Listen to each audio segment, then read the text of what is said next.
I was never the loudest person in the room, but when something was about to collapse, I saw it first.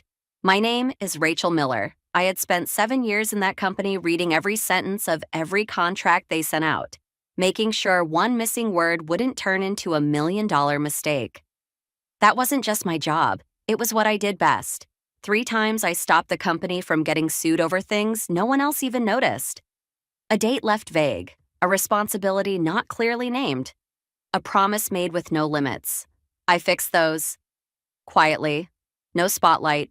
Just a nod from someone too busy to remember it happened. And then they decided I was too expensive.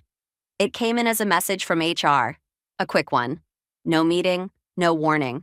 They were reducing my salary by 30%. Realigning compensation across teams, they said. Nothing personal, just a numbers game. I read it once, then again. Not because I didn't understand it, but because I did. They had slashed my pay, stripped my authority, and left everything else untouched. My name was still on documents, my initials still printed on workflows I was no longer allowed to approve. They removed my reach, but kept my image, so the whole thing could keep moving without any questions from clients. That was the mistake. Because the moment I saw it, I knew I wouldn't fix it for them this time. I wouldn't argue. I wouldn't correct them. I wouldn't explain where they had gone wrong.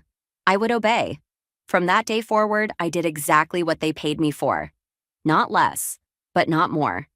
I stopped reviewing contracts that used to land on my desk. I stopped jumping in when someone panicked over a missing line. I stopped being their safety net. I handed things off like they asked, with a straight face and no extra words. They gave the job to Jenna, someone new from public relations who'd never handled contracts this detailed. She smiled through every meeting. She made bold suggestions to simplify everything. She changed legal language because it sounded heavy, and no one stopped her, because stopping her used to be my role, and they made sure that role no longer existed. When Jenna asked for my opinion, I didn't correct her. I just reminded her politely that I wasn't in charge of those documents anymore. I said it clearly, without attitude, and I let her move forward. Meanwhile, I started keeping a list. I recorded the things I used to fix, the ones they now sent somewhere else. I wrote down the mistakes I saw, ones I had seen before, ones I knew would return. I didn't fix them. I didn't warn anyone. I didn't even sigh. I just waited. Because this wasn't about revenge, it was about math. And the moment they decided I was only worth 70%, I became exactly that. No more, no less, and that's when things started to break. Not loudly, not all at once, but exactly where I used to hold them together. The first time it happened, no one noticed. Jenna sent off a contract to a new client without running it by anyone else.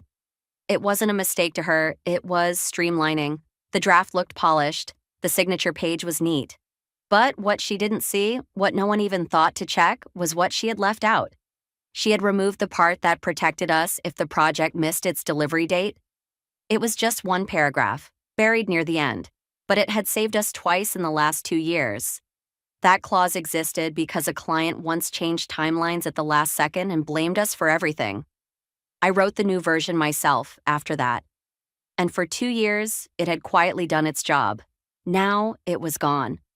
I saw it. I could have said something. I could have stopped her.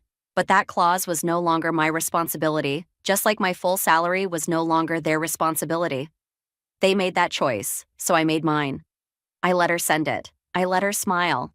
I let her say, "It's just nice not to have to double-check everything." She thought she was being efficient. She thought I had her back. But I didn't. Not anymore. The next week, she revised another contract, this time for a client notorious for their legal tricks. She removed the language that made sure both sides would share the risk if something went wrong. I remembered that client. I remembered what they had done 3 years ago. But Jenna didn't. She wasn't here then. And no one had asked me to be part of it now. So I didn't offer anything. I watched it go out with her name on it. It wasn't my job to stop her. And it definitely wasn't my job to fix what I was no longer paid to fix. Jared saw the changes. He was new, but not blind. After the call, he pulled me aside and asked, "Should we say something about that line?" I looked at him and said calmly, "That's not part of our scope anymore." He looked confused. Not disappointed, just unsure. He wanted to be useful. He wanted to do the right thing. And for a moment, I saw myself in him. Years ago, before I learned how people like us are only valuable when they cost less than the mistake. The next few days, Jenna started asking me for quick reviews. Just small things. Just a quick glance. Just reassurance. But I said the same thing every time. That's outside my role now. She would laugh it off and say she understood, but I saw the panic begin to creep into her eyes. She was smart enough to know when she was out of depth, just not experienced enough to know how far she was falling. At night, she stayed late. I watched her scrolling, clicking, revising. She still wanted to do it right, but she had never carried the weight of a missing word before. She didn't know how fast one sentence could cost a company $1 million. I did. That's why I used to fix things no one asked me to fix. But not anymore. Now, I was just the person who smiled back when she asked if everything was on track. I was the one who forwarded things instead of editing them. I was the one who logged the dates and the names and the decisions, quietly, neatly, without a single warning. That's the part they didn't understand. When they cut me out, they didn't remove the danger. They just removed the person who saw it first. And the danger? It stayed. Buried in words.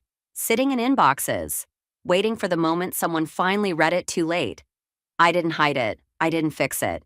I didn't sabotage a single thing.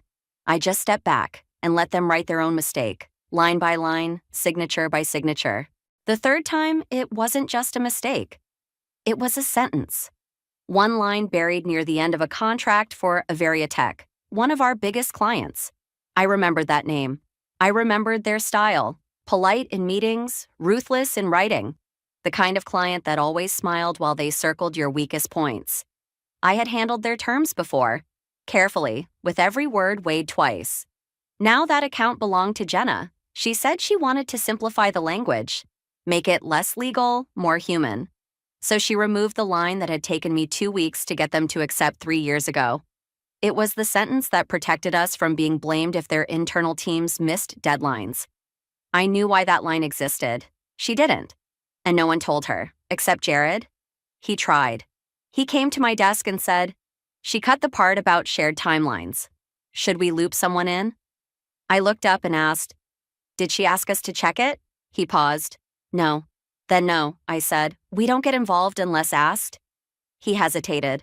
I watched the weight shift in his shoulders. He wanted to believe the system still worked, that doing the right thing mattered. I didn't say more. I just looked back at my screen. And he walked away. The contract went out the next morning.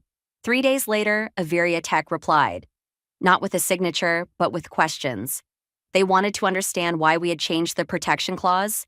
They said it felt one-sided. Said they were surprised. Said they might need legal to explain. Jenna panicked. She messaged me, asked if I could just help clarify the language to calm the client. I didn't say no, I didn't say yes. I simply replied that I was no longer part of that account and that any clarification should come from the person who sent it. She tried again, this time walking over, her voice a little tighter. "I just need a second pair of eyes. I'm not asking you to take it over, just to look." But I didn't look. I didn't scroll. I didn't sit beside her like I used to. I said, "I can't support something I wasn't part of." Then I watched her walk back to her desk, slower than before. She responded to Tech herself. The next day, they escalated. Their head of partnerships emailed our leadership asking for a call.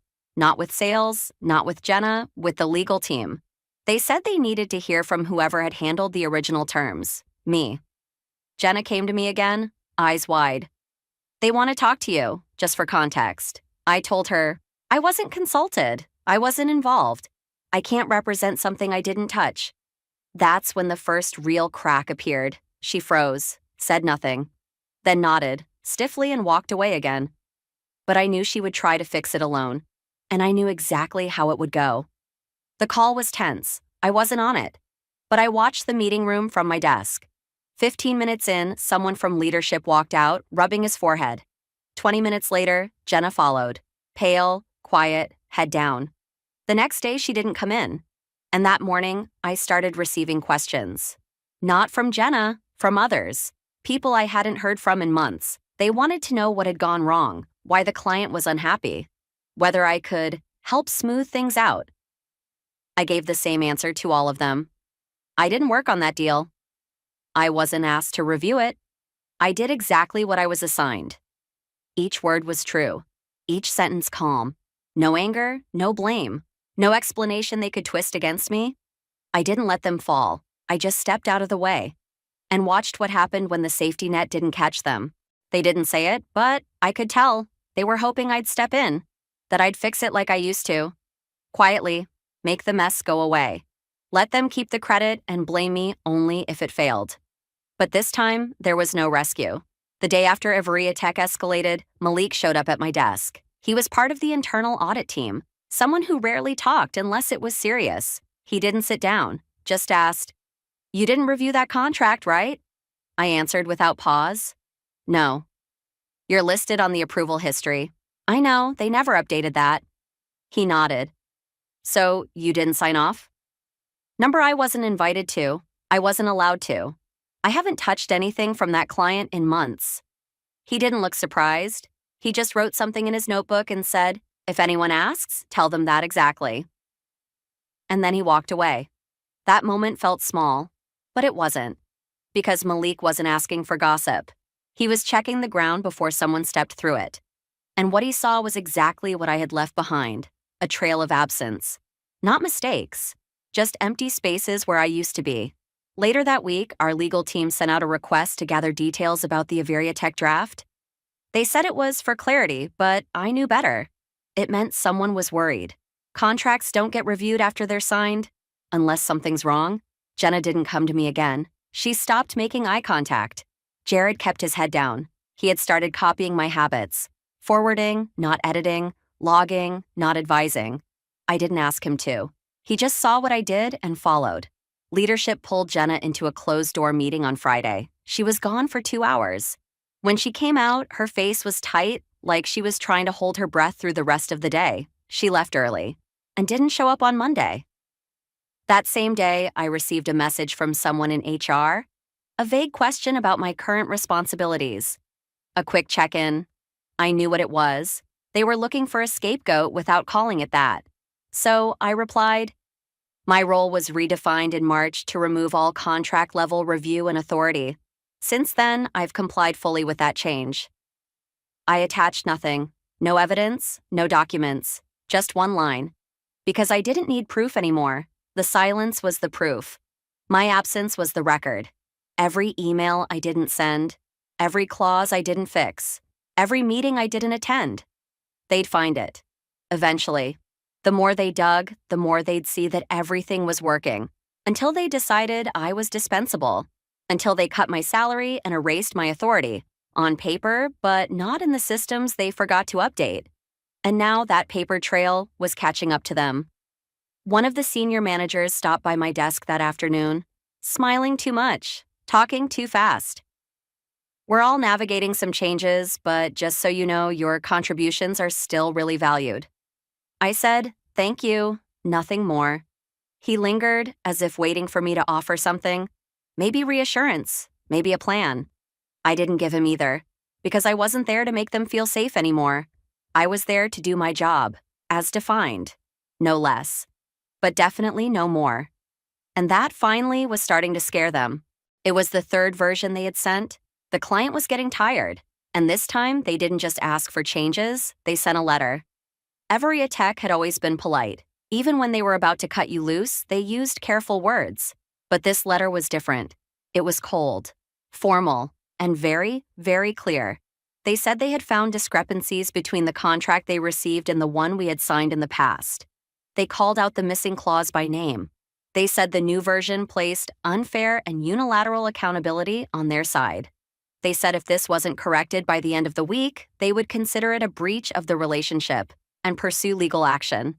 The office went quiet. Meetings were canceled. Phones were put down. Jenna wasn't in the building. And for the first time in months, the people who had once avoided my desk started showing up beside it again. Someone asked me, "You've worked with them before, right?" Another said, "You handled the old contract, didn't you?" Even my old manager, who hadn't spoken to me since the pay cut, came by and asked, "Could you take a quick look?" Just to help us respond.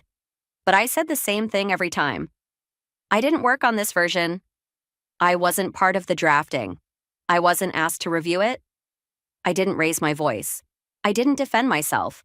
I didn't mention the logs I had kept or the messages I had forwarded or the approvals I had passed on without touching. Because I didn't need to. The evidence was already living in their inboxes, in their calendars, in the names listed on the drafts. They had built the entire structure around the assumption that I would keep doing the work, even after they'd told me, officially, that I was no longer trusted to do it, that I was worth less. But I had done exactly what they asked. Malik stopped by again. He didn't sit, just leaned slightly forward and said, "I need to know when you stopped reviewing client terms." I looked at him and answered, "March 7th, that's the date I was removed. I haven't touched a contract since." He nodded once. "You have that in writing?" I nodded. "HR sent it," I replied. I kept both. He didn't say anything else, just walked off with his hands in his pockets, slower than usual. Jared came to me in the afternoon. He looked like he hadn't slept. "They're going to blame her," he said, "but they're also trying to pin this on you." I looked at him and said quietly, "They can try." He sat down, like he didn't want to be standing when the next blow came. "I shouldn't have stayed quiet," he said. "When I saw the clause was missing, I should have said something louder." "You did enough," I told him. "You knew." That's the difference. I never needed a spotlight to be right, and I never needed a crowd to prove I was watching. By Friday, legal had requested a timeline from everyone involved. Not in meetings, not in words. On paper, dates, changes, responsibilities, sign-offs. I submitted mine without commentary, just the timeline, just the facts. No adjectives, no blame. They wanted to know who let this happen. All I had to do was show them who had asked me to stop protecting them. And then, obeyed.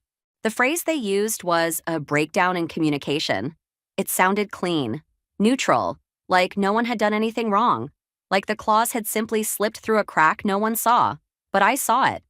And I had seen exactly when, where, and who removed it. So when the internal memo went out, asking for everyone involved to submit documentation, I didn't flinch. I had nothing to hide, because I hadn't touched a single draft. I hadn't attended a single review meeting. I hadn't added or removed a single word since the day they cut my salary and told me, kindly but clearly, that I was no longer needed for those tasks. I didn't explain any of that. I just attached the dates, the contract log, the HR message that redefined my scope, my reply confirming the change, my calendar showing 0 invites to any contract meetings from that day on. That was it. It took me 6 minutes. Later that afternoon, I saw Malik again. He didn't ask anything this time, just nodded, like a quiet confirmation that the lines were now visible. He had started comparing timelines. Mine lined up, perfectly. So did Jared's. His name appeared on early emails, but he had stepped back when Jenna took over. He had questions. He voiced concerns. But nothing he did counted as approval. The only name on every version from the first draft to the final send-out was Jenna's. But Jenna was no longer responding to emails. She had taken leave for health reasons. No one said when or if she was coming back. That's when the story changed. Suddenly, no one remembered who gave her the authority. No one knew who had told her to take over. Leadership said the transition was informal. HR said it was not fully documented. Sales said we just assumed Rachel was still overseeing. That last one made me pause. They assumed. Even after slashing my pay, even after removing my name from decision logs, even after stripping the title from my profile, they assumed I'd keep doing the work anyway. They didn't want to say I failed. They wanted to say I didn't stop it. So when they called me into a room with 2 directors and someone from HR, I walked in with nothing but a printed page. It had 1 sentence on it. My reply from months ago, the day they sent the pay cut notice. I placed it on the table and said, "This was the last time I touched anything client-facing." They read it, slowly, as if they hoped the words might rearrange themselves and give them room to breathe. One of them asked, "But did you ever notice the clause was missing?" I looked him in the eye. "Yes," he blinked. "And you didn't raise it?" "No," I said. "I wasn't asked to." They said nothing, just looked at each other. I stood calmly. "If there's anything else you need, it's probably in the logs." That was it. No argument, no raised voice, no defense. I left the room the same way I entered, with nothing to prove. By Monday, the company had begun formal communications with the Veriatex legal team. The number being discussed was large, 7 digits. Possibly more if the client could show evidence of damages caused by the missing clause. And from what I knew, they could. But that wasn't my problem. That was the cost of assumption, of betting that someone you undercut would keep saving you in silence. I didn't pull any trigger. I didn't light any fire. I just let the match burn out in their own hand. The number was printed in the subject line, $7,200,000. That was the amount Veriatech now demanded in damages. It wasn't a bluff. They attached their evidence, delays, project cost increases, third-party fees, and most importantly, the missing clause. The one that would have protected us, the one I used to guard, the clause Jenna had removed, the one no one had asked me to check. The legal team looked pale. The CEO, who hadn't spoken to me since the restructure, was suddenly hosting back-to-back meetings. They called it crisis response. I called it math. They had reduced my salary to save budget. And now they were negotiating a settlement 10 times the cost of keeping me in place. I wasn't angry. I wasn't even smug. I was watching something simple play out, cause and effect. A system built on cutting corners had finally hit the one corner I used to stand in front of. They tried to keep it internal at first. Meetings behind closed doors, frantic calls, redrafts of PR statements that never got sent. But the number was too big, and the client too loud. Investors began asking questions. Whispers reached the press, and that's when they started looking for someone to blame, publicly. I knew what was coming. That Monday, I was summoned again. This time, not by HR, by the CEO's office. They were polite. They offered water. They asked about my understanding of the chain of events. One person read aloud a paragraph that described the contract process, edited to sound like no one was ever really in charge. I waited. Then I placed one document on the table. It was the HR letter that reduced my salary and removed me from legal authority. Dated. Stamped. Acknowledged. Then I spoke. Just once. I did what I was paid to do, nothing more, nothing less. The room went silent. I didn't stay. I didn't explain. I didn't need to. Malik later told me he had submitted a full report, timeline, sign-off records, meeting logs. All of it pointed in one direction, and it wasn't mine. Jared backed it. Quietly, but firmly. He admitted what he saw, what he flagged, and what happened after. He didn't ask for credit. He didn't want revenge, but he told the truth. That was enough. By Thursday, the board had stepped in. The CEO wasn't removed, but he wasn't left alone either. Compliance would now report directly to the board. Jenna's status remained on leave. Human Resources had begun an internal review of their restructure process, but none of that mattered to me because I wasn't trying to win anything. They had made their decisions. I had followed them, carefully, precisely, and that's what made it hurt. If I had fought back, they could have blamed resistance. If I had made noise, they could have called it sabotage. But I didn't. I did exactly what I was told, and that's why every dollar of that $7.2 million now belonged to them, not me. I never hired a lawyer, not once. Even when people told me I should. Even when Jared said I had enough to sue. Even when Malik looked at me and said, "If you ever decide to go that way, there's plenty to use." I didn't, because I didn't need to. They weren't bleeding because I attacked. They were bleeding because they cut the one person who used to stop them from falling. And now they had nothing to land on. After the board stepped in, the company scrambled to fix the damage. They brought in external advisors. They announced a renewed commitment to oversight. They rewrote job descriptions. But none of it addressed the real issue. Their system still showed my name on active workflows. Even after everything. Even after the pay cut. Even after I had sat across from the CEO and told him I wasn't involved. So I made one request. I asked to have my name fully removed from every contract trace, every approval trail, every client-facing platform. Not hidden, not frozen, removed. It seemed like a small ask, but it wasn't. Because the moment they processed that removal, a whole line of contracts became unverified. Documents they'd pushed through, assuming my name gave it weight, suddenly lost all protection. I hadn't signed them. I hadn't approved them. And now, legally, they had no safety net. That triggered the second review. the one they hadn't planned for. Auditors, not Malik but a third-party team, began going back through 6 months of client agreements. They flagged missing signatures, incomplete authorizations, and multiple deals that had relied on my name to cover the gap while Jenna figured things out. But my name wasn't there anymore, not because I deleted it, but because I asked politely for it to be taken off. And they agreed, without thinking, without realizing what that meant. The collapse was quiet but wide. Clients asked questions. New deals stalled. Reputation slipped. Meanwhile, I did the same thing I'd been doing for months. The work they assigned, nothing more. I showed up on time. I turned in my reports. I answered what was asked and no further. And yet, every time I submitted something, they flinched. Because they no longer knew what I was watching, what I'd logged, what I hadn't said. Yet, I didn't threaten them. I didn't demand back pay. I didn't walk out with a speech. I walked out with receipts. Not for money, for decisions. And now, every one of those decisions was costing them more than they had saved when they decided to cut me loose without letting me go. By the end of the quarter, they had spent more defending themselves than they ever saved by reducing my salary.